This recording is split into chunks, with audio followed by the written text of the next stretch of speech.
Good afternoon, good morning, good evening, wherever you are. Welcome to the press conference of IDFA 2020, the 33rd edition of the International Documentary Film Festival Amsterdam. Today, we begin the new journey.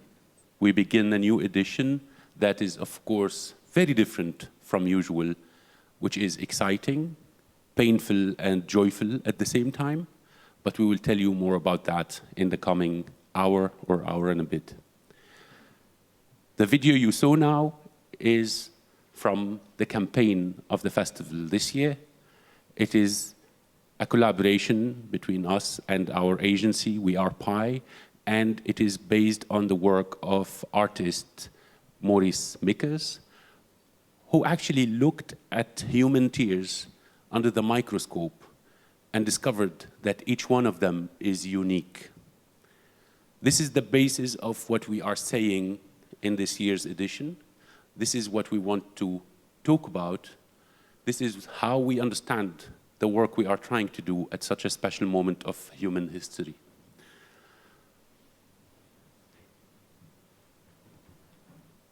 IDFA 2020 has a smaller program than usual. The total number of films and new media projects is 258. This is quite smaller than last year and the years before. However, and gladly, it did not affect our overall coverage of the world map. We take inclusivity very seriously. It is a very central part of our commitment at IDFA. We have films that come from the four corners of the world, literally. We have exceptional films from Africa, from Latin America, from Asia, from Eastern Europe, from all over. And in these films, we will go on a journey that will challenge each one of us. It is a journey that has an extra value this year. It is a journey that we believe takes us a bit further from the overwhelming moment of the pandemic and reminds us that despite the pandemic, there is so much more to see, so much more to think about, so much more to be concerned about. It is a way maybe to find our center, to find our balance amidst such painful, strange moment. This year is 2020. It is the delivery year for our signature of the 50-50 by 2020 pledge. And gladly, we are delivering. There is still a lot of imperfection in the delivery, but it is a delivery. We have in the overall program of IDFA this year, 48.5% being films made by women. We have one filmmaker who identified as non-binary. In the competitions of IDFA, we have, I think, 58.29% being made by women. That is a bit more than the delivery expected, and we are very happy with that. There are still problems. There are still parts of the festival where it's not full parity, but we will keep on working on that. This year, we took a lot of time, given the pandemic, to rethink the way we work, to rethink the meaning of what we do. And when we come to a festival edition that is the 33rd and 33 years of age is certainly a special number. I think in humans, we consider it to be the ultimate age, right? That it is the age when we are most mature but energetic, that we still have a future to look to shape, but we are not too young to acknowledge that. It is a bit of a moment to look back and to look forward and to rethink the way we work. Now, as a special measure for 2020, we have this hybrid solution. IDFA 2020 will be simply based on the following approach. As long as cinemas in the Netherlands are open, every film will start in the cinema. When cinemas close down, then it will not happen. IDFA will not be taking a decision on its own, separate from cinemas. This means that all of the events that IDFA organizes go online, but the film screenings, they can always be just like what's happening.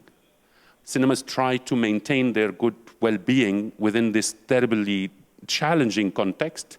IDFA will be with the cinemas, with the distributors, and with the filmmakers who are keeping this hope of premiering their films theatrically. We will keep on trying on really connecting the destiny of the premieres at IDFA to that of cinemas. That said, every film will then, not every film, but almost every film will then go online. We have worked with other partners. We have developed our own online platform that aims at making the experience of watching films, of attending the festival, of attending talks and panels and different offers of the festival truly special, easy, smooth, and user-friendly. On this platform that will be launched in November, in a few days from now, professionals can also have a different experience. Professionals can have a much smoother than usual online experience. This experience for professionals will include the opportunity of watching almost every film that is in the program of IDFA around the world, whereas the screenings for the audience in the Netherlands online will be scheduled.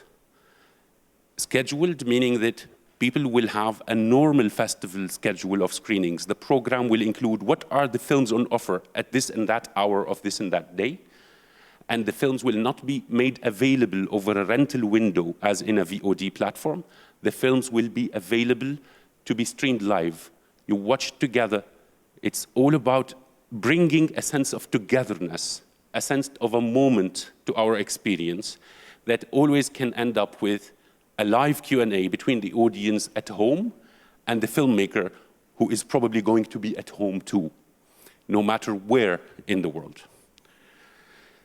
We took this year also to rethink the overview, the overall work of the organization, IDFA. IDFA has always been a great festival in November, but IDFA does so much more, and the team of IDFA does so much more than only the festival in November. We are acknowledging this year that IDFA is an institution that works 12 months a year and has a main platform, a main activity that is a big festival every November. How do we do that? We did it by restructuring the way we work. We brought together all of our various programs for servicing and supporting filmmakers, workshops, training opportunities, filmmaker education, and funding through the IDFA Bertha Fund in its various schemes of grants for filmmakers with projects. And we created the Filmmaker Support Department. The Filmmaker Support Department is now to be seen as 1/3 of what we do at IDFA. The first third is always not only the festival, but the general service we do to films. So it is the festival, and it is also our online collection. The online offer of IDFA that serves the filmmakers and the right holders and tries to support them, also provide them with good outreach to new audiences, is something that we are investing in and developing further. It proved being necessary with the pandemic. It proved being needed by a wide international audience. So we will keep working on that. In addition to films, filmmaker support, there's always the industry part of the festival. Not only the festival, the year-round work.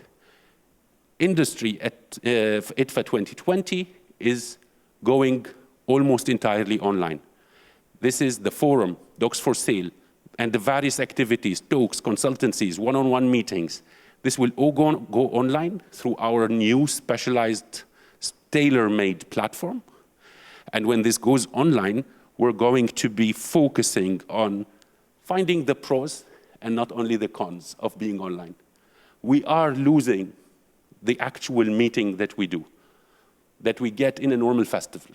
Every November, everybody comes to Amsterdam and we meet up. We're not getting that. That's a big loss. However, there's so much that we are also winning, and we want to really make use of this total change, take it in a positive way, and make use of it. We hope it will not last, but we also know that we will learn so much from this that we will take together with us to a post-pandemic world. That said, I'll go now to the program of IDFA. I'll walk you quickly through the sections that were already announced. So a lot of it I'm going to do very quickly, very briefly, so that you remember that we bring back to everyone's attention what we are offering. A lot of the information can be found online with full details. And then we will go to the lineups of the competitions that we are announcing today. As announced before, IDFA 2020's guest of honor is the Italian master Gianfranco Rosi. Gianfranco Rosi is, I would say, one of the few filmmakers in the world today who can claim they had a personal role or impact on what we currently call the golden age of documentary film. The fact that Gianfranco Rosi's films proved themselves in the usually non-documentary film stages, that he won the Golden Lion of Venice for Sacro Gra, that he won the Golden Bear of Berlin with his next film, that was Fuoco Amare, Fire at Sea, and that his new film Notturno was in the main competition of Venice this year. By doing that, Gianfranco Rosi, as an author, confirmed the position of documentary film as a clear, concrete, solid part of cinema today, rather than a genre that is on the side, as many used to look at it. For that, he is our guest of honor. For that, we honor his work by offering a retrospective of all of his films. These are only 6, and it's exceptional that a filmmaker makes 6 films and gets all of this great accomplishment. And then a top 10 list. This is the IDFA traditional approach, where we ask the guest of honor to compile their top 10 films of all time. And in his top 10, there are some of the greatest masterpieces we know, but some that we really didn't know about. There is so much to discover about documentary film, about his connection to fiction filmmaking also, to more fluid fiction and documentary intersections in film, and some exceptionally interesting Italian masterpieces that at least I personally didn't know about, and I'm very happy that this process made me discover. This year, again, we have a stellar jury.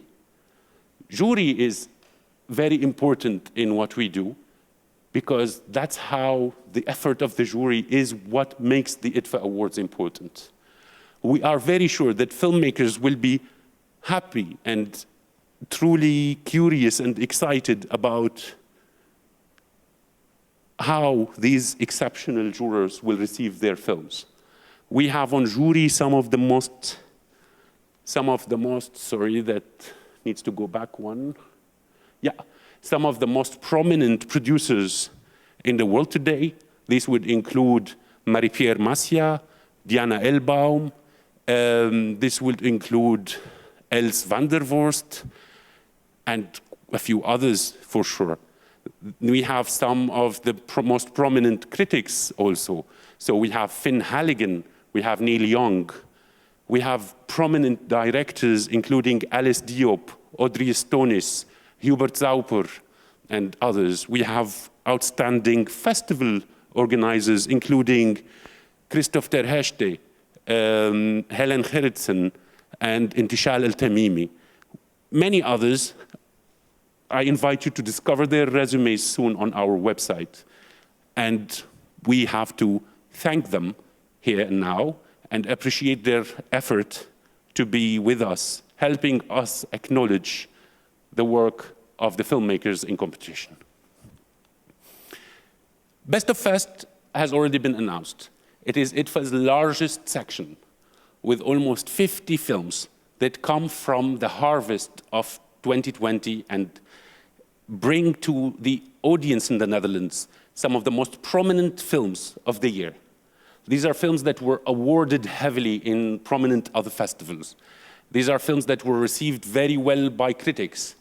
These are films that the team of IDFA also thought are some of the best of the year. They are out of competition, but they are an important part of the festival every year. The list is very big. It goes around the world, and it is something to ponder, to discover. It is a window that is so pluralistic to our world today.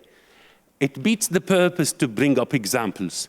However, I will do that, and I will tell you a few words about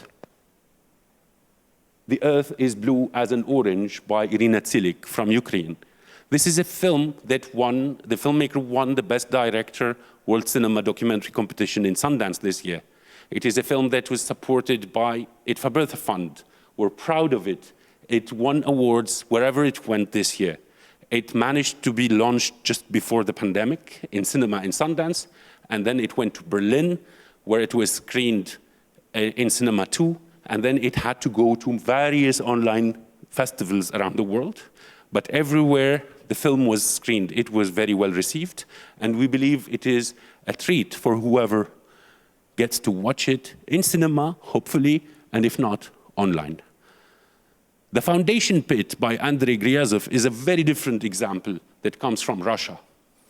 Gryazov creates this mosaic from messages that Russian people put online on their own willing for their government, sometimes for Vladimir Putin in person. The director brings all of these different singular messages and creates a tableau from all of them, a kind of collage that is a kind of a collective message of protest from a people to their government. And that is one special government that needs the people to talk to, for sure. Me and the Cult Leader comes from Atsushi Sakahara. This is a film in which the director reaches out to the boss of OM, the terrorist organization responsible for the 1995 Tokyo metro sarin gas attack. But he takes it very personally, the director, because he was personally a victim. He was heavily injured in that attack. He goes back now to the story and tries to build a narrative that combines his own story with the parallel story of the boss of the cult, Om. He tries to confront the perpetrator with his pain. He tries to get an acknowledgement from the perpetrator for the victim. The Metamorphosis of Birds by Catarina Vasconcelos is an exceptional film this year from Portugal. It was one of the very few documentary films in the main competition lineup in the Encounters competition lineup of Berlinale this year. It is a personal film that is so well made, so precisely knitted, that takes us, that brings, again, turns the documentary form into a global, universal metaphor. And it is absolutely a treat for cinephiles that I'm very happy we get to screen. After Best of Fest, I'm going to tell you a few words about Masters. In this very difficult year, we had, all of us in film, we had to think again, why is it important to be in the cinema? Why is it important to make films altogether? Is what we do already archaic? But then, at least from our viewpoint as programmers, working year-round watching thousands of films collectively, there were great masters of film that came literally to the rescue. They made us films, new masterpieces that showed us it's very important to keep on doing this. Showed us that film lives on. In this lineup, we will have films from Julia Reichert, Steven Bognar, Sergei Loznitsa, Fred Wiseman, Alex Gibney, Spike Lee, Diodo Hamadi, Ulrike Oettinger, Karim Aynous, Sam Pollard, Ritchie Pan, Viktor Kosakowski, Hubert Zauper, Ai Weiwei, Mark Isaac, Jia Zhangke, and many others. And when we watch all of this together, we will remember why we do this, why we love it. Worthy to mention, Masters has always been the gender parity problem in our program. I am now acknowledging that and promising to keep on working together as a team to sorting this out. One exceptional film to bring up here is the new film of Julia Reichert and Steven Bognar, the winner of the last year's Oscar for documentary film. 9 to 5, The Story of a Movement, is a film that looks back at the working women movement in the 70s in the USA. It reconstructs the story or the history of that movement in the 70s through a lot of archival images that are deeply moving and beautifully shot too, with first-hand accounts of people who were there to tell us about that problem at that moment in the 70s when women at work needed to protest their conditions. Something that is very important to remember today, something that connects very strongly with the reality of the world today. In a very different approach, Spike Lee is taking us to a different style, different world, even new to him, to his own filmography. In David Byrne's American Utopia, Spike Lee is, in a way, recreating his own version of a concert documentary film. This is a film that is so enjoyable, so engaging, extremely musical, however, also deeply political from a place that you would never expect. Downstream to Kinshasa by Diodo Hamadi is a film that comes from Congo. Diodo Hamadi is now one of the most prominent African filmmakers out there. His work is highly aesthetic and at the same time deeply rooted in his homeland of Congo. In this film that was part of the Special Cannes 2020 label this year, Hamadi takes us on the Congo River around Kinshasa, the capital. I'm not going to tell you more. I think you should watch this film. Paris Calligrams is my last example. This is Ulrike Oettinger. And Oettinger is a prominent German visual artist and filmmaker. Some would say art filmmaker or experimental filmmaker.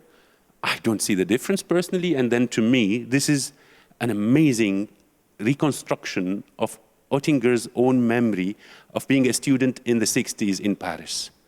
Through pop culture elements and amazing archival material, Oettinger is reconstructing Paris in the 60s, youth, art, culture, life in that context, in a way that is worthy of remembering, in a way that reminds us of a different world that will not come back, but that maybe is worth a chance, a little more contemplation to see what is it that we lost? Did we really want to lose all of that? Again, this year, for the third year, we are offering a different alternative way for our audience to navigate our big program. We call them the pathways. This is not a topic-based way of navigating the program. This is actually the programmers of IDFA acknowledging the fact that we learn so much from the films we watch, acknowledging the fact that the films we watch every year tell us a story of a world that is often surprising to us.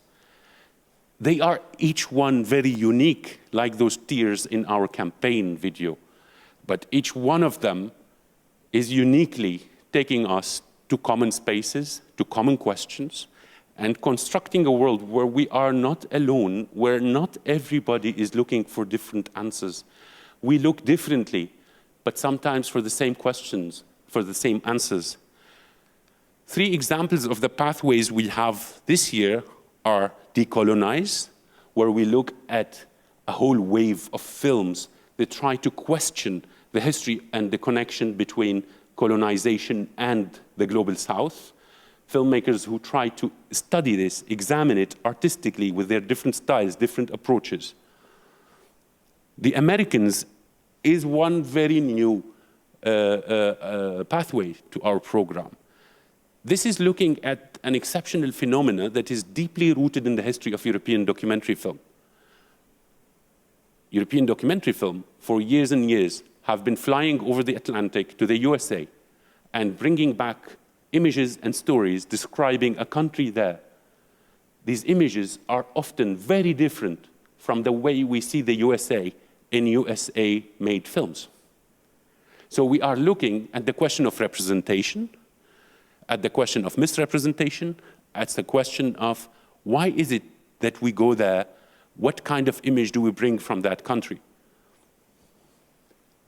Life in Europe is a recurring pathway. In Europe, we need to know what is it like to be in Europe. It is a big continent. It has very common problems and then some very particular problems to countries. Together with our partners at the European Cultural Foundation, we are making this an important message, an important part of the pathways of IDFA every year, to keep on examining the lives of Europeans, the meaning of Europe today, the challenges of Europe today. I'll go now to the premiere sections, Luminous and Frontlight. Luminous is a lineup of premiere films, new films, that we believe are exceptional, that tell us about the world as it stands today, with all the pluralism possible, but then with subtle, layered, personal approaches that take us to the experience rather than to explaining what's happening. Examples of Luminous this year are many. We have some extremely interesting lineup here that looks at the world in many different ways. So this is not easy to highlight or to bring examples from, but I will anyway just try to do that a bit and tell you about, the clicker is not working. Yeah, tell you about 499 by Rodrigo Reyes from Mexico. 499 looks at contemporary life of Mexico, but constructs it over the journals of a conquistador that came, a Spanish conquistador that came to Mexico 500 years ago and wrote notes, wrote his own journals or memoirs about that trip. It is a film that tries, on the backdrop of the voiceover of those memoirs, to show us what was, what is now, and how do we see the connection or the experience of these 500 years. We'll just share a very short clip with you from 499 to give an impression. A los 17 años hice un examen para materiales de guerra, para incorporarme al colegio militar. Por dinero se hacer lo que sea. Me pregunto, ¿qué fue de mi riqueza? ¿Dónde quedó mi gloria?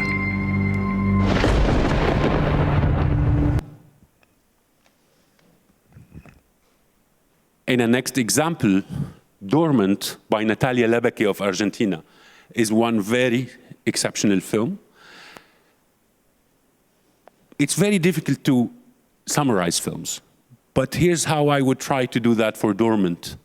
Natalia Lebeke is telling us a family story. It is the story of the women of her family. Her family had very strong men who were very instrumental to the Carlos Menem government or administration in Argentina in the 90s. In that context, and until today, in families like that we can find everywhere around the world, we discover a different, not a different really, but maybe just a clearer understanding of the experience of women in the shadow or pushed to the shadow of strong men in a family. I'll share a quick clip with you.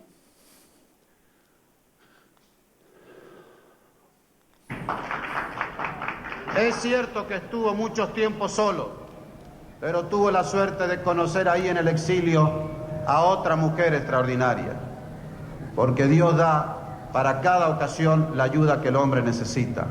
Ahora necesitaba una dulce joven que lo queriera y lo amara como los hombres maduros en el exilio necesitan que una mujer los ame, con entrega total y en silencio.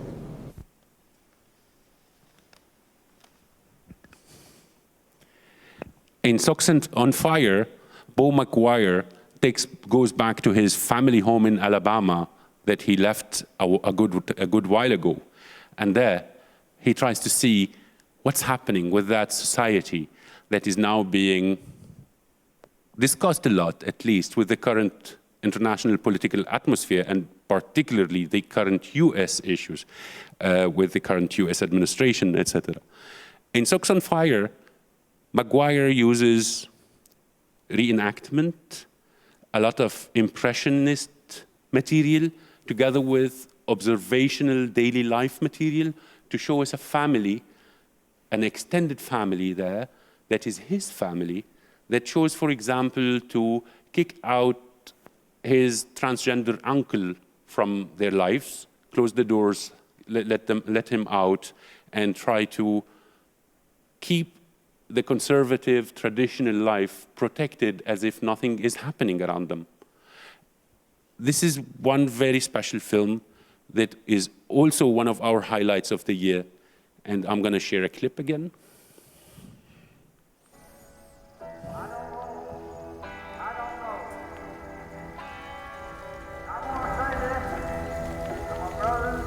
Do you fight for it?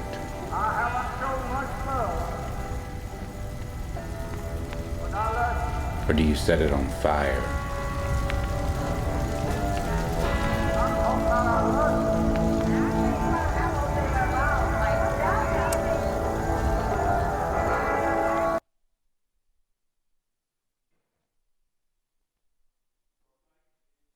The counterpart, the counterpoint program next to Luminous.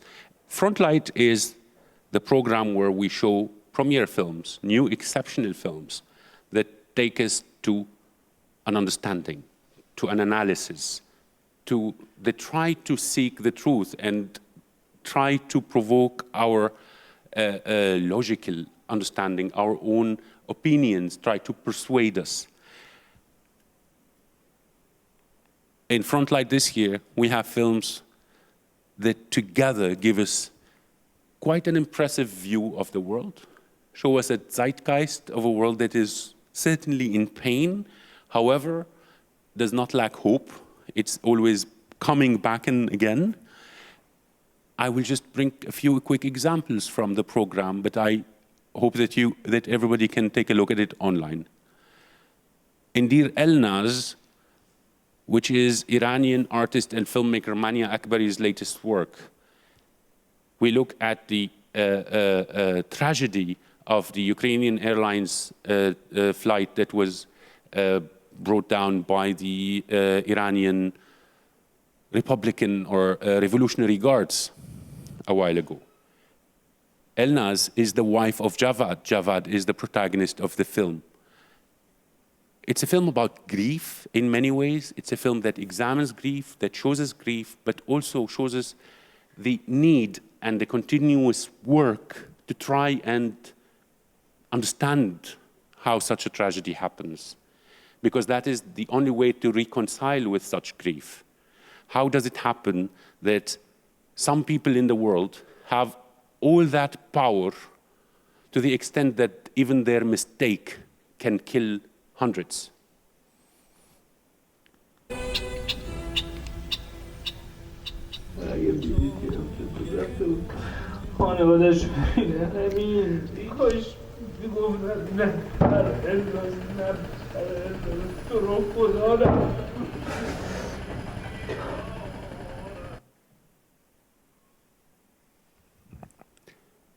Sorry for the glitch. In Lost Course, Jill Lee from Hong Kong shows us something we didn't know, part of contemporary history that was somehow blacked out, tells us that parallel to what was happening in Hong Kong, and we were all following up with the news of Hong Kong, something as big and impressive was happening in the district of Wuhan in China. A protest that was in which people were trying to negotiate somehow with a super powerful government as to get some basic rights that they wanted. And it's like magic how we just don't hear about that. It's such a privilege that we are able to discover that story, to see how Gilles Lee takes us to the people at the center of this protest movement and shows us the continuous step-by-step negotiation process, trying to gain grounds, trying to say the demands in a way that doesn't get you killed, but also trying not to compromise too much on the demands themselves. It's a drama that transcends from the film in a way that is truly so raw, so strong, and in a way universal.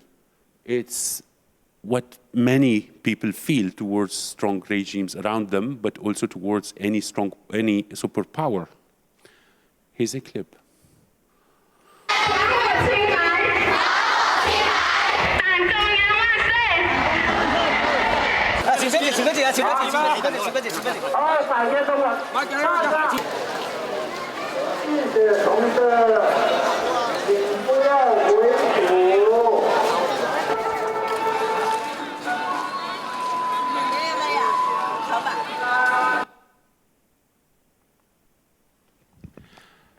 Canadian filmmaker Jennifer Abbott, in her new film, The Magnitude of All Things, tries to show us how, in a global view, global warming and the disaster of our environment today is not only a macro problem, it's also a micro problem. It's also a direct, painful experience for individuals.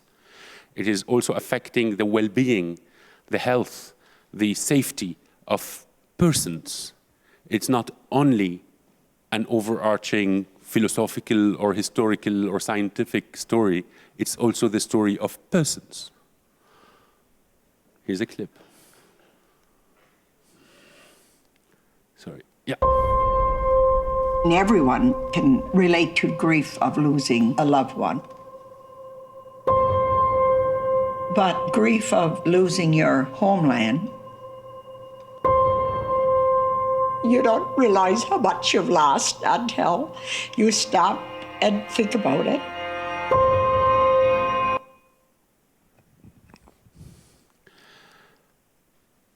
The competitions of IDFA that were already announced over the past few weeks, you can always discover online, and these include IDFA a competition for short documentary, IDFA competition for student documentary, IDFA competition for kids and docs that is exceptionally this year, not only for children, but also for teenagers, for young adults.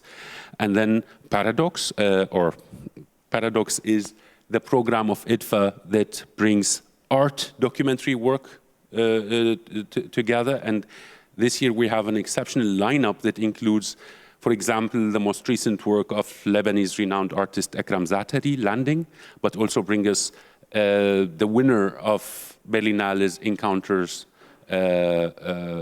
competition this year, that is The Works and the Days, an 8-hour exceptionally beautiful film that is a treat for cinephiles. We're very proud to be able to offer this to an audience of cinephiles that will otherwise probably not have the chance to watch the film. IDFA on Stage has always been our program that looks at the intersection between performing arts and documentary work. This year is very special on this level because going on stage, performance, was particularly threatened or cornered by the pandemic. What left the artists working in the field faced with an amazing challenge, with too many obstructions maybe. But many of them took the pandemic itself as an artistic challenge.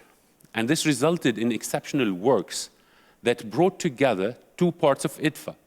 So IDFA on Stage, usually always curated by Jasper Hocken, and is every year taking place for 3 years now, came together with DocLab, the new media part of IDFA, to combine, to together create a program where works we would expect in theater are going online. Works that we expect online are becoming outdoor on the move, where different forms and new forms of expression are bringing together different arts to still realize the artistic idea and still bring it home to an audience. This is why IDFA on Stage is made of 10 projects this year, 10 offers, 10 exceptional once-in-a-lifetime offerings, basically. Some of them will be screened twice, but most of them once. From here, we go to DocLab, the new media program of IDFA that is faced by the same challenges of everybody else, but maybe even a little more. And again, DocLab team took this as a creative challenge, took this as a question, how can we do something meaningful? How can we work within the obstructions in a way that is not only about what we cannot do, but rather what is it that we can do? I'm going to invite Casper Sonnen, the head of DocLab, to join me here and tell us a few words about what's happening. What's up, Cas?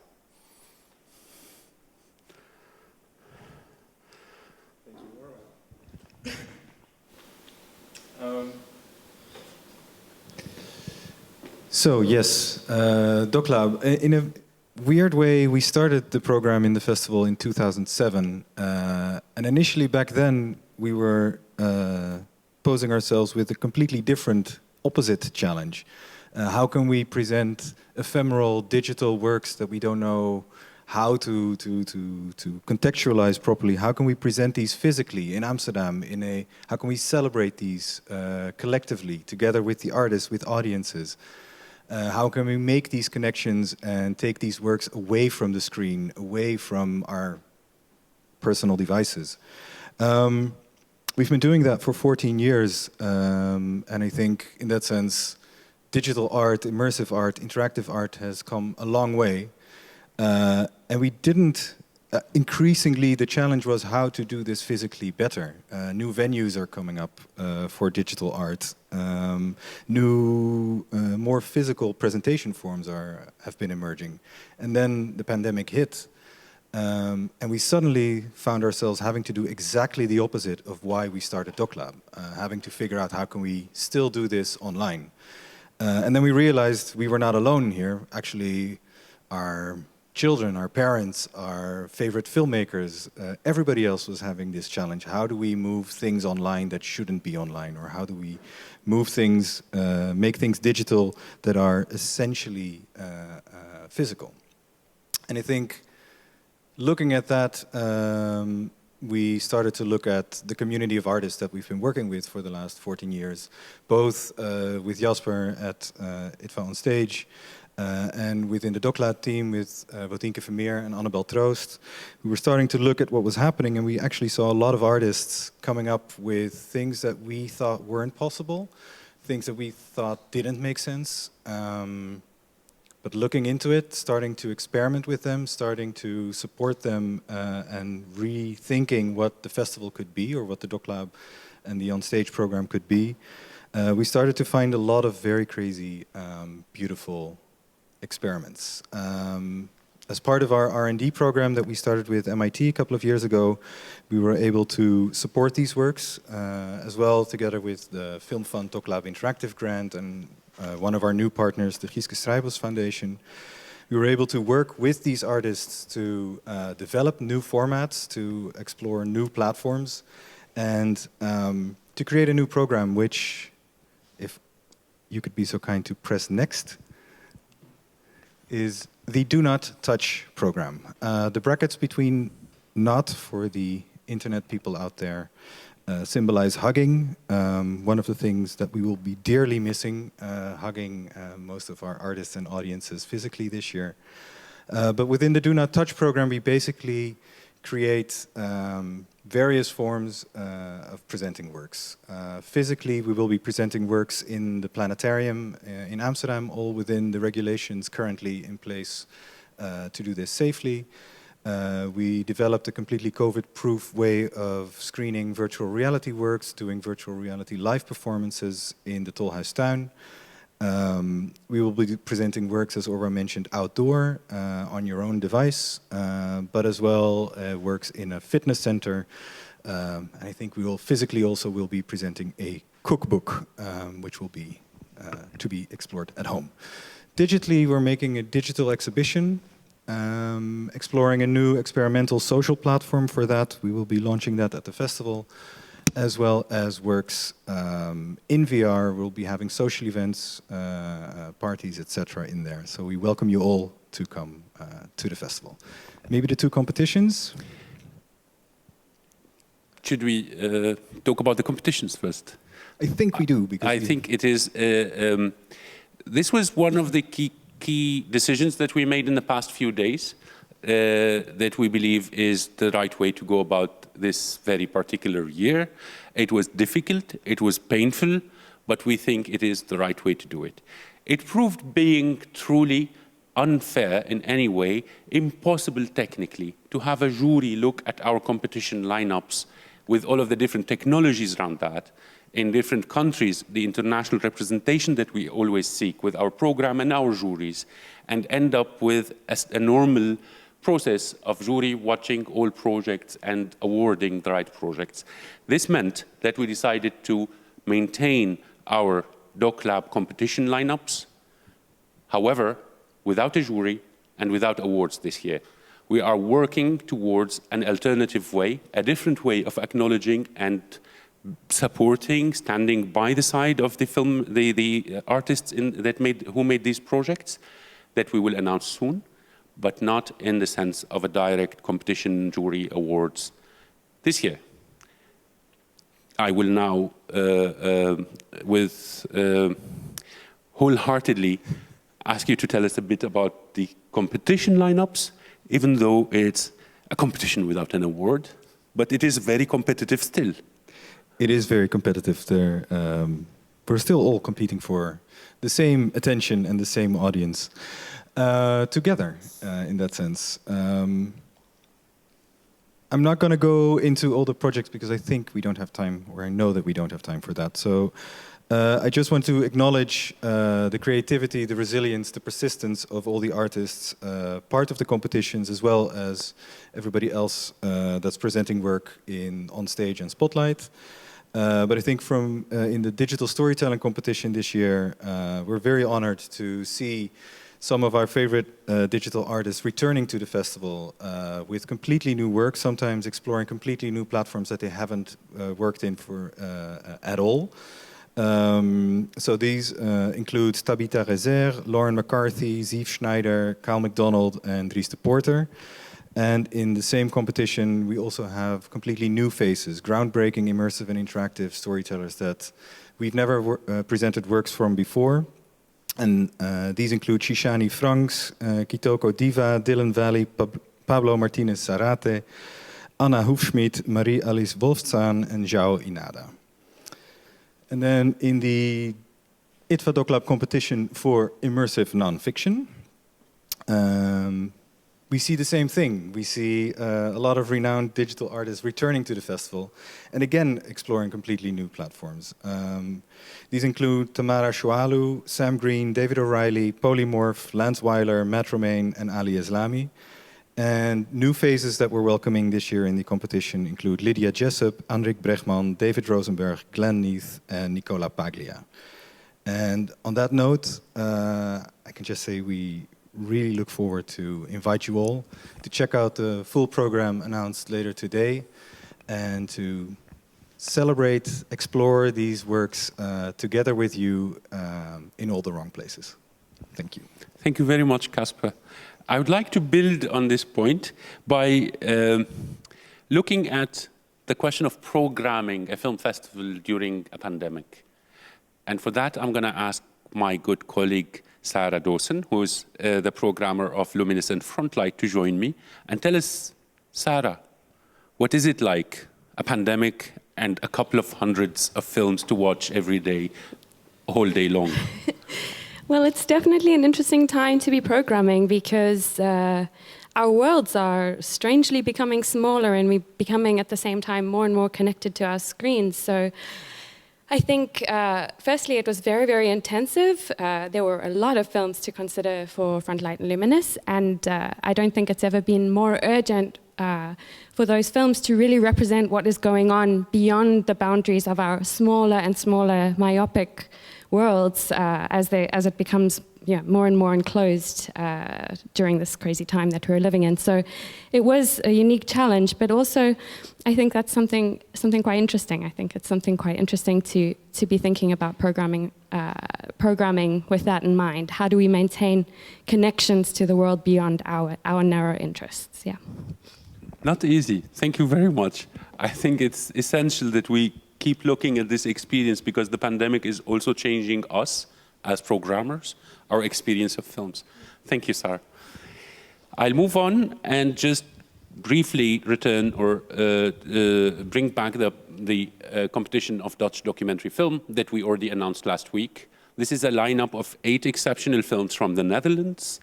This includes the return of great, renowned, seasoned filmmakers such as Hedy Honigman, then also filmmakers like Renzo Martens, Peter Rim de Kroon, Saskia Goebbels, and others who are very well established, known in Dutch documentary film industry. Also some new names, filmmakers who are coming to us with with new ways, new narratives, new approaches. And I will just quickly acknowledge their contributions: Daniel Krikke, Paul Sinam Richter, Sergei Kreso, Tammy Ravid, and that's it. It's an exceptional lineup that will cross borders for sure, and you will get to see it at IDFA and then around the world. IDFA competition for mid-length documentary. This is not announced yet. This is an awaited thing for our team also. This competition is not unique to IDFA, but it is one of the strong elements of IDFA. Many festivals do not have the space for films between 40 minutes and 70 minutes. We have a key place for those kind of films. We find it extremely important to be open towards the duration, the artistic choice of choosing the right duration for each creative process, for each film. This leads us to a selection of some very special films. A Boy by Vitaly Akimov from Russia is a raw look at the filmmaker's family, at a family, an extended family, from the central point of a boy, of a young kid, of the family, trying to cope with some challenging situations of life in Russia today outside of Moscow. Annie, of the great Czech filmmaker Helena Treštiková, marks the return of Treštiková with her unique method. This is a film that she made over 16 years, which is in Treštiková time, not so much.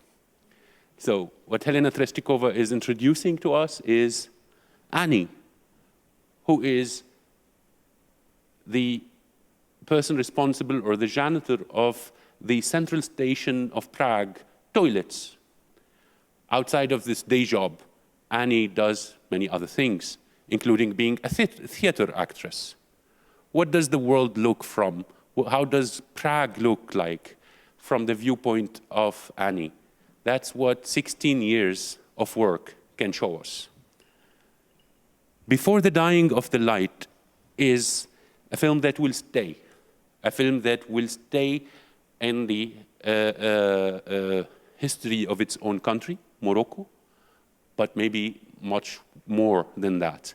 Ali Safi, an exceptional Moroccan filmmaker, is taking us back with a very complex construction of archival footage, of snaps from various films and elements from Moroccan film, and various artworks, posters, elements like that, to the history, a forgotten history of a political art movement in Morocco in the 70s that was heavily destroyed, cracked down on by the government in the 70s at the beginning of the infamous years of the lead. And he takes us there and reminds us, or actually educates us, that what we know about Morocco is only what remained after a terrible political oppression. And that the country is so much more than that. The cultural experience of the country is so much richer than that. Diving Horses by Camille Grosperrin is taking us to upstate New York, to a place called Magic Forest Park. Magic Forest Park is an entertainment park that was created somewhere in the 60s by this family who still runs it until today. But today, there's nobody going, not only because of the pandemic, but maybe because our understanding today of what happiness, what entertainment, what having fun is, changed. And this family is still trying to maintain that family business there that is supposed to be bringing joy. But people are finding joy in different ways. And there is something here that is deeply moving about trying to discover what is it that we are losing? Do we really want to lose it? Did we have a choice? Did we take a moment and think before we lose it? Greenbank Pastoral takes us again to the USA, to the Appalachian Mountains. Greenbank is this very special place where there is a huge telescope that makes it necessary to ban all forms of telecommunication and wireless communication in the region around it. What means that there is one spot of the USA that has absolutely no mobile networks, no Wi-Fi, and leaves it in a totally different situation than the rest of the world, maybe, or at least the rest of the country itself, the US.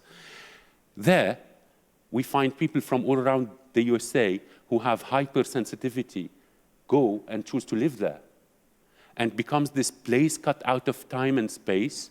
The film becomes a space for us to contemplate the environment, the way technology is changing the world, the way society, in a way, always creates its outsiders, and the way they try to find life differently on the margins. Holy Bread by Rahim Zabihi of Iran.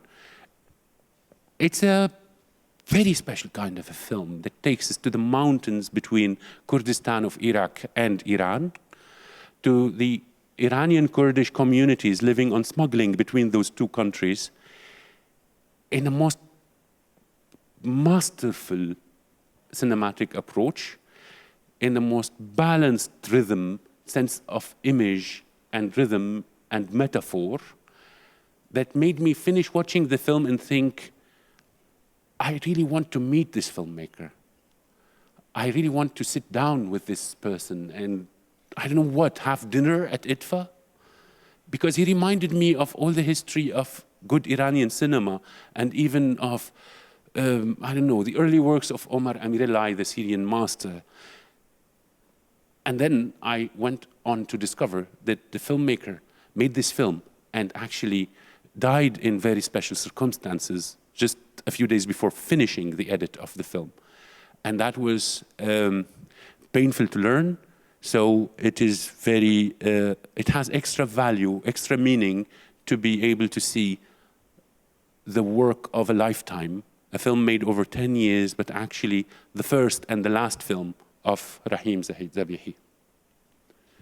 Mothers by Miriam Bakir is again taking us to Morocco, to the experience of a wonderful woman who runs a center to support women who got pregnant because of extramarital relationships in a society that absolutely rejects such situations. And then this woman is trying to create a new context where she can negotiate, where she's always trying to make it possible to negotiate the reintegration of the women and their children from extramarital relationships into their families again. And gladly, she's sometimes succeeding, probably not always. Silent Voice by Reka Valeric shows us the experience of an exilee from Chechnya, a young fighter of mixed martial arts. And we know how big the story is between mixed martial arts and Chechnya, despite all of the political and social upheaval of the country. The protagonist is a very promising athlete, but then, despite that, when his family finds out that he is homosexual, it ends up with him being forced to leave into voluntary exile in Europe. The film takes us to the experience of him trying to reinvent himself, to find a new space, to find a different balance in a new context. The Blue House by Hamedine Kane is a very special kind of an artist portrait, because the artist, the very intriguing artist, is actually a refugee in Calais, in France. How can we see Calais as an artistic space? Is that possible? Could it ever be suggested to see Calais as an artistic space, if not for the fact that artists emerge everywhere and that they can be magical? They can see even Calais jungle in a magical, artistic way. The Wheel comes from Mongolia. Filmmaker Nomin Lchavkasuren is examining a phenomenon that we would never expect to come from a country like Mongolia. There are massive numbers of suicide cases in the country. And the filmmaker is trying to see, what's the story? Why do these people with ancestors known to be some of the world's most fearless fighters, those who live in these extreme conditions for centuries and centuries, become so vulnerable? Maybe it has something to do with the recent switch to capitalism. Rebel Objects by Carolina Arias Ortiz takes us to Costa Rica, where trying to reconcile with one's own family can become metaphorically connected to objects, to very special stones that have perfect, complete shapes. Ultmina comes from Jacopo Quadri. Jacopo Quadri is one of Europe's most accomplished film editors. And here, in this film, he looks at Ultmina, the last one, an old woman who is the last one of her family in the village. It is another, but very different at the same time, attempt at looking at what it means to be the last one. I'm going to ask Laura van Halsema, the programmer of both Dutch competition and the mid-length competition, to give us her take over this year's program, over what happened with mid-length. This seems to be quite freer than before, than expected from mid-length as a duration or as a kind of documentary film. How do you see this experience this year, Laura? What do you tell us about it?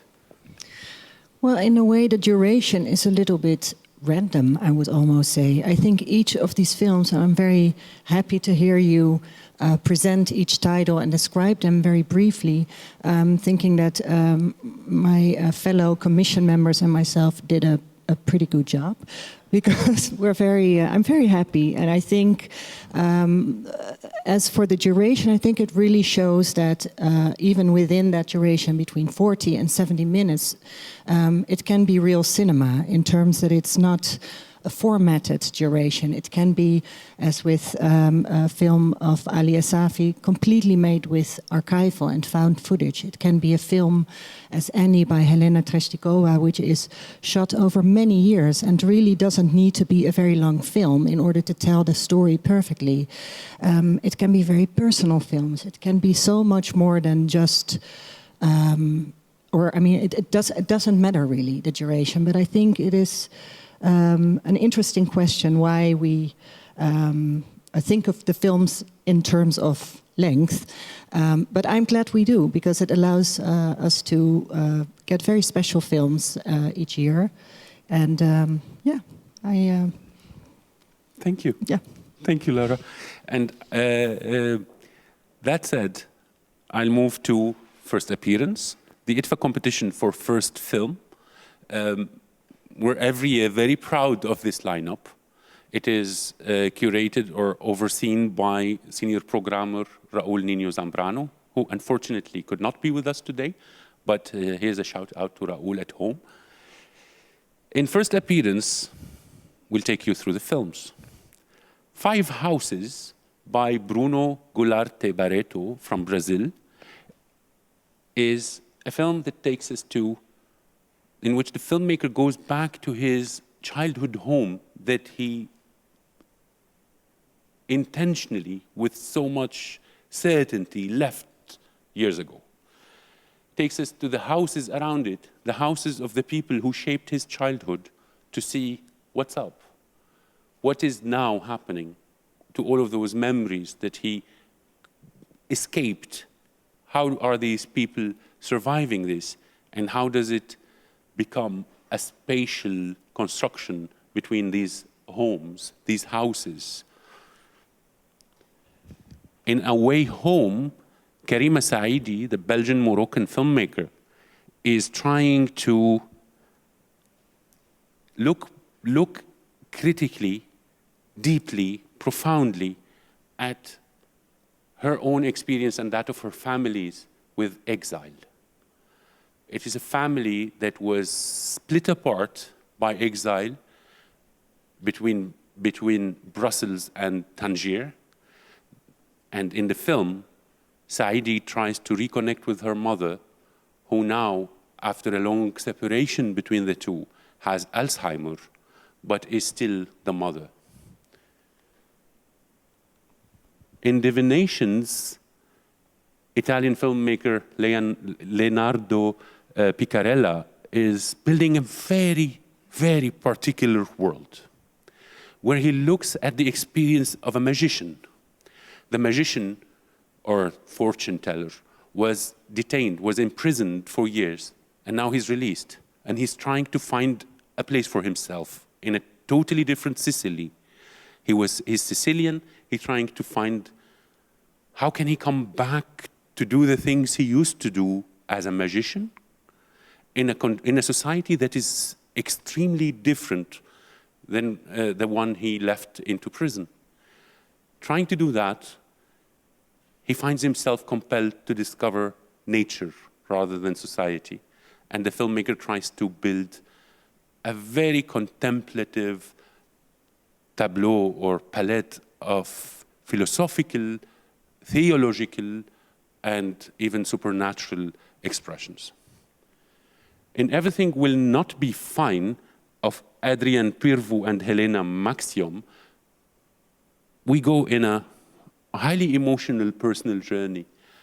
The director, the filmmaker, Adrian Pirvu, who comes from Romania, is going to Ukraine to make a film about what remains of Chernobyl.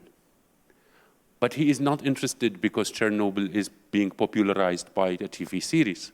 He's interested because Chernobyl is a personal thing for him. When his mother was pregnant with him, she was on a work trip from Romania to Russia, or to Ukraine, to a region very close to Chernobyl, and because of that, she was exposed to radiation. And this resulted in our filmmaker being born with one defected eye. So he goes to look for an understanding, and instead of understanding what happened in Chernobyl, he actually finds love. And going to find his missing eye, he finds his heart and goes through a deeply personal, moving, and beautiful search for a connection, for safety, and for the challenge of his own sense of hope, of faith that the world is not so bad, or is it? In Nan, Chinese filmmaker Peng Zuqiang is back home to his grandparents' place in China. His grandparents have Nan with them. Nan is his uncle. His uncle is disabled and needs a lot of care. It's a poor family. It's quite interesting to sit, lay back, relax, give the time of that very special, slow pace of life, of living, being poor in an apartment, and having to calculate the cost of everything in a country that is not taking enough care of its sick citizens. So this is something that is quite interesting to see, to examine the experience, the humane experience in the Chinese health system in the year that we are all discussing how marvelously successful China was taking care of the health of its citizens. Showgirls of Pakistan by Saad Khan takes us to the extremely special world of burlesque dancers in Pakistan. There are burlesque dancers in Pakistan, and they really love what they do, and they would really like to be acknowledged and to become stars. They are women, and one of them is transgender, and they are trying to remain there, to keep working, to keep dancing within a context that makes it quite dangerous to do so. The fifth story is one of those rare films we get from Iraq. In this film, filmmaker Ahmed Abid takes us to Iraq, shows us what is there other than what's on the news, what remains of the invasion of Iraq, what remains of ISIS, what remains of all of these people, not through the political or geopolitical narrative, but rather through the daily life of people he knew, of his own family. It's a rare thing to see such free attempt or ambition of making a cinematic journey from Iraq. The First Woman from Miguel Eich from Spain. I'll just move on. Last Hillbilly, because we have very little time. The Last Hillbilly comes from Diana Sara Buzgaru and Thomas Yonku from France. Takes us again to the USA. Takes us to the Appalachian Mountains again. Takes us to stories of people living there who feel absolutely not represented by the US government. People who prefer not to pay taxes, people who take the risk of not having electricity and water because they don't want to pay taxes to a government that they do not feel represents them. This is the poor white heart of America that is now being blamed for a lot, maybe rightfully. Maybe we need to listen. Maybe we need to give it a moment of discovering these humans, their lives, their experience, and that context from which comes all that we dislike about them. The postcard of Moroccan filmmaker Asma El Mudir. It's a very personal, very sincere rediscovery of roots. The village from which the mother of our filmmaker comes, or the village that the mother escaped and cut ties with, became symbolized in one postcard, a photo of that village that stayed with the mother all her life after she disconnected from her home village. Her daughter, the filmmaker, takes a trip back to see what is this village that we turned only into a postcard? She goes there and she finds a beautiful character and she sees, what could it have been if her mother didn't leave the village? What's the parallel story here? The Sky is Red from Chile, from Francina Carbonell, is a harrowing account that is deeply moving and quite, in a way, goes in deep into the viewer in the sense of empathy, I think, when we look at the experience of a prison that went on fire in Chile and never, and no culprit was ever blamed or found or named for that.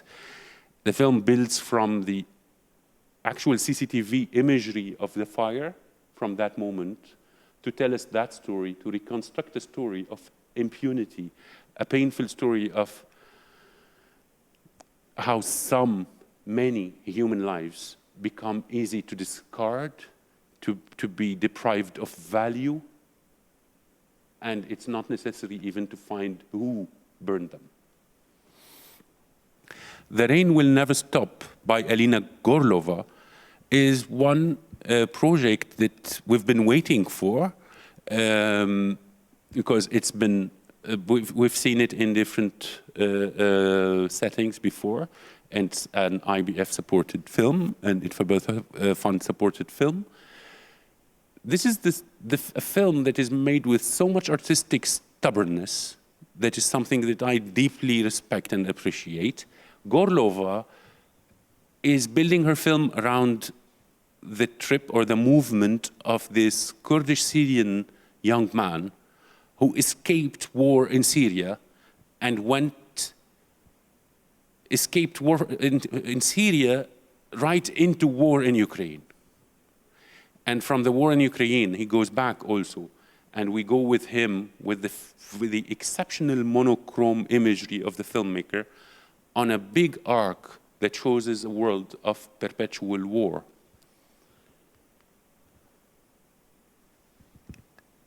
Now we are at the IDFA competition for feature-length documentary.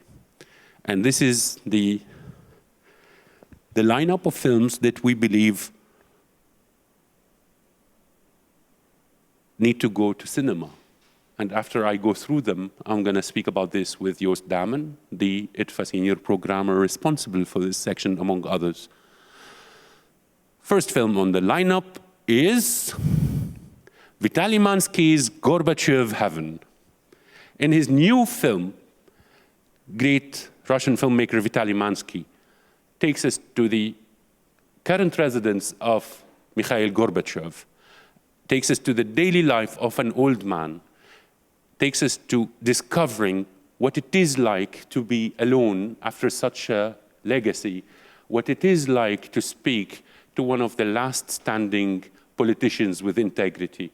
And the film is probably for the first time showing us the man for real, getting us closer to a human being called Mikhail Gorbachev, rather than a symbol or a politician only. And here, it doesn't matter who anybody thinks about Gorbachev. What matters here is the universal element of an exceptional filmmaker, an exceptional cinematic approach to one outstanding character. Second comes from Hong Kong. Inside the Red Brick Wall is a film made by the Hong Kong documentary filmmakers. There is a collective work. It is the work of filmmakers who were part of the Hong Kong demonstrations and protests. This is an account that is so firsthand, it cannot be more firsthand than that. It is an account of collective creative effort to document a protest movement that shook the world, to document the day-to-day details, the account, the journal of the protests of Hong Kong students. Inside the Red Brick Wall is going to be one of the films not to forget this year. It is not a film about protests in Hong Kong like many that we are seeing recently. It is the protests film, not a film about the protests. Le Temps Perdu comes from Maria Alvarez, Argentina. There's a reading club, a book club. And in that book club, there are people who only read Le Temps Perdu of Marcel Proust. The filmmaker closes the door on her camera, herself and her team, with these people in this cafe where they meet regularly to read passages and discuss Le Temps Perdu. It is older people who do that. It is older people who live inside Le Temps Perdu, the great novel, again and again, weekly, for years. And the filmmaker decides to live with them, to document this. It is a multi-layered experience within a very closed space. It is an artistic or a creative obstruction that she took upon herself, that she chose to tackle. And then we live with them, and then also we live with Le Temps Perdu, the novel itself. It's a multi-layered approach that we found exceptional. Morning Star comes from Nantinaya Lova from Madagascar. In this film, Lova takes us to a beach region of, a seaside region of Madagascar. Lova is one of the few Malagasy filmmakers that were out there working and proving themselves on the regional and international stage. In Morning Stars, he shows us a beautiful place. Without celebrating its beauty, he celebrates the people in it. He doesn't go to the wide beauty shots of nature. He goes to the extreme close-ups of children building small boats while their parents are building bigger boats.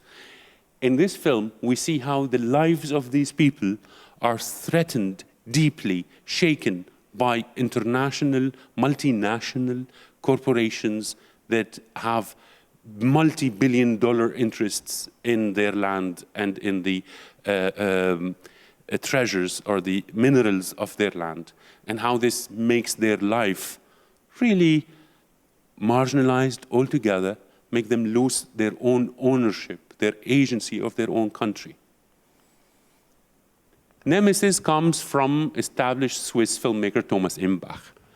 Now, this is one film that comes in the form of filmmaker from their window making a film. There are many films like this. But what happened in front of the window of Thomas Imbach is something else. What happened is that there is this unique, historically and architecturally important train station in Zurich that he sees from the window. And somehow, all of a sudden, this unique architectural element of the history of Zurich is being dismantled to be replaced by a prison and a police center. And that's what Imbach is observing from his window with extremely high aesthetics. Nothing But the Sun by Paraguayan-Swiss filmmaker Arami Ulon is a film that's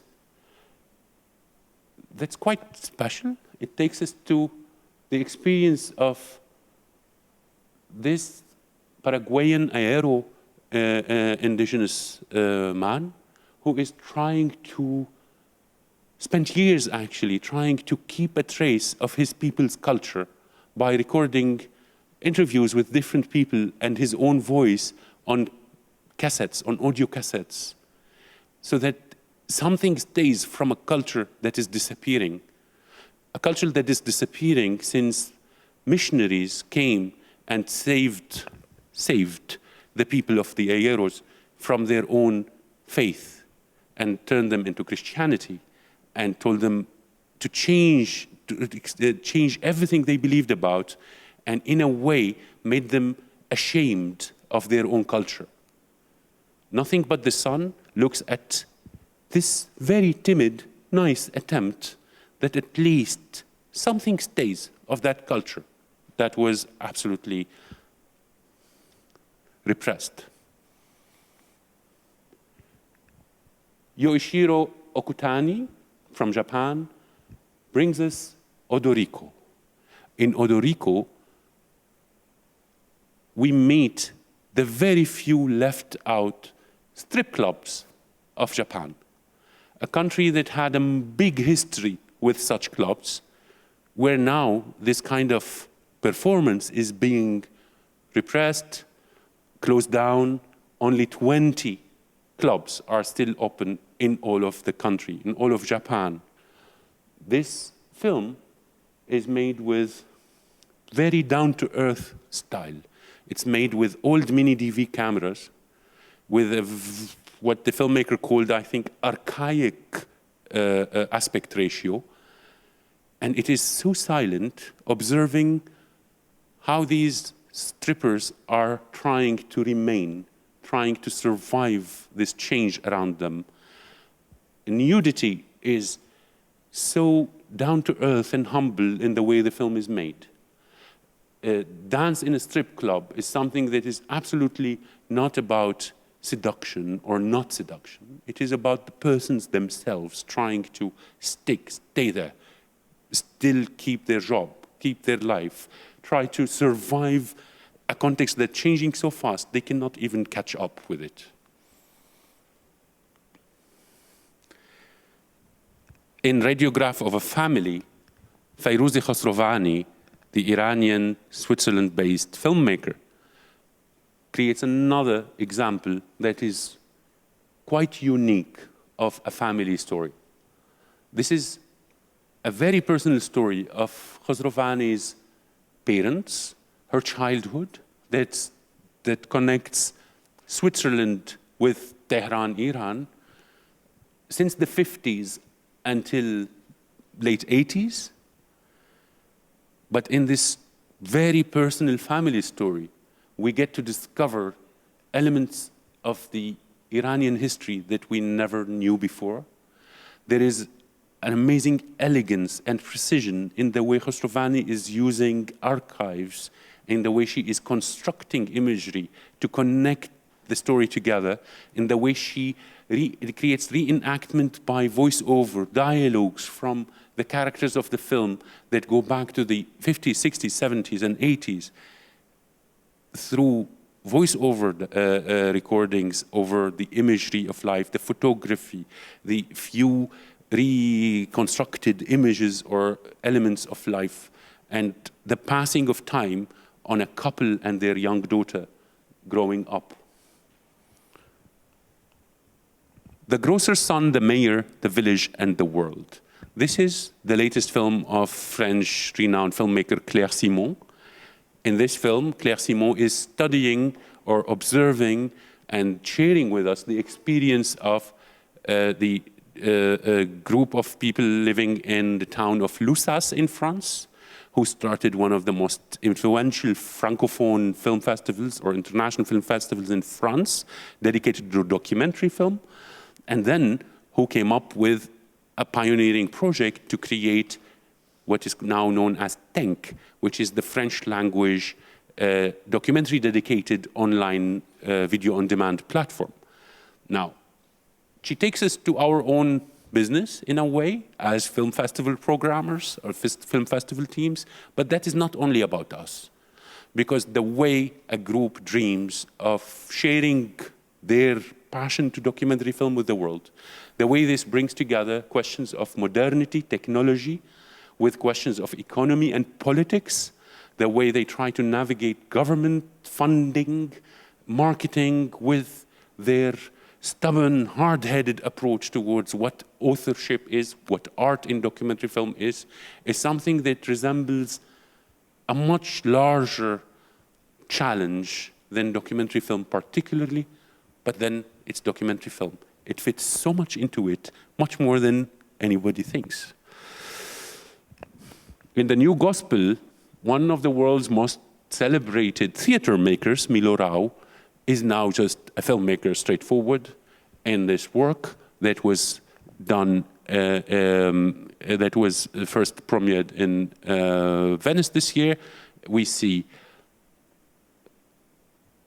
a very strong mixture between film and theater in which Milo Rau looks at Matera in Italy, wherein Matera is the place or the space where most of the films on Jesus Christ, on the Passion of Christ, were filmed. That's where Pasolini filmed the Gospel according to Matthew, and that's where even Mel Gibson filmed the Passion of the Christ. But then when Milo Rau goes there to celebrate Matera as a capital of European culture 2 years ago, he finds out that there is a movement of sans-papiers, of paperless or undocumented immigrants from African origin who are working the land around Matera in Italy without papers, without rights, but that in the middle of this situation, they are trying to protest their conditions so impressively, heroically, trying to get their rights of being acknowledged, documented, and of making their own income, their own economy within that difficult situation. There is one wonderful leader of the protest, Ivan. And then Milo Rau and Ivan team up, and Rau starts a performance in the middle of the city, a celebration in which the leader of the African undocumented immigrants plays the role of Jesus Christ.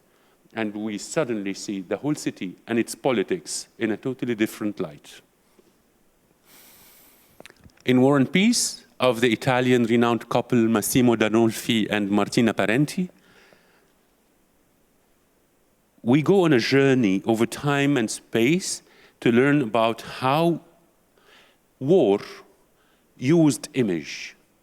This takes us all the way from the Italian archives teaching us about what happened in Libya, for example, back during the Italian colonization of Libya, until the moment now where Libya is keeping very strong close tabs on what's happening in the country, and the way that this becomes industrialized, even weaponized as a tool, image, archive, until in a totally different space, the film takes us to the School of Image of the French Army, where we learn about how photographers of the French military have been learning about photography as a war, as a part of war, as a warfare element, and how does the French army teach this young generation of photographers what is image and how can we benefit from image?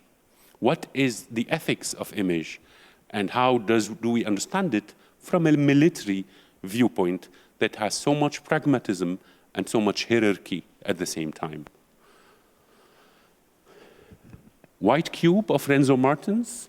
Renzo Martins, known for his always controversial films about the connection between the Netherlands or even Europe and Africa, has always been working in the Congo.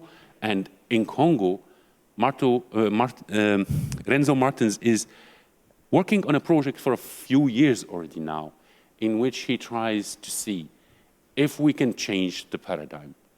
If somehow, instead of just returning what was stolen by colonialism, in this example, in this film, by Unilever and others to the Republic of Congo, through empowering the local artists and allowing them to invade the world with their art and to create their own autonomous economy, where the artist, the European artist, goes there trying with all of the weight of history on his shoulders to see, can he escape and end up feeling he did okay? Can he feel, can we watching the film feel, this is one way to solve the problem? Or is it still another way of reproducing the problem in itself? We've reached the place where we talk about opening film, but before I do talk about that, I'm going to ask Joost Damen, senior programmer who is responsible for Paradox and also for feature-length competition, to join me. Hey, Joost.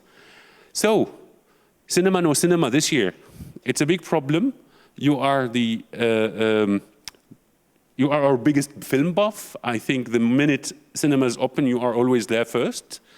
And you were responsible again for curating the feature-length competition. This is the lineup of IDFA that is aimed at theatrical release. Do you believe, within the context of this very, very special year, that these films defend theatrical? Is it really necessary? Do you think we need to get hung up on it? Yeah, I do think so, yes. And I was fortunately, when we were making the program, we were in the fortunate position that cinemas were reopening, so we were also imagining these films on the big screen when we were watching them. So, but yeah, I think in the end, the big screen is the habitat of film, so the natural habitat. And I hope we all envision a future in which we still see the cinema after all this is over, the pandemic is over, that cinema is still the place and is the only place, or maybe not the only, but at least the primary place to show and watch film. And not only to present your film, to have the sensory experience, I think, but also, what we also aim for with IDFA, of course, the collectiveness of watching a film together. So for audience and filmmakers, everyone, please keep on envisioning the cinema as a place for showing films and making films for. I think that's really important. Yeah. So you don't think that this is just conservatism and us getting hung up on the past? Oh, no. I don't know. Maybe, maybe. But well, I have to agree for the time being. Thank you. Thank you, Joost. So, the opening film of IDFA 2020 is, drum roll, Nothing But the Sun by Arami Olon from Paraguay, Switzerland. This film that I told you about will be proudly the opening film of IDFA. It's going to be a film that will raise a lot of discussion, a film that will be remembered, a film that tries to tackle very complex realities without losing pace, without losing coherence of artistic tools. And I think Arami Olon will leave a mark with this film. It's not every day that we get a film like this from Paraguay. It's wonderful to have as many Swiss films this year as we do. And we will welcome Arami and her team to the opening of IDFA 2020 in Amsterdam when that's possible. But even if it's not possible to be in person here, we will do this together no matter what. Thank you very much for watching here and online, morning, evening, noon, wherever you are. Stay with us. It's going to be a great IDFA.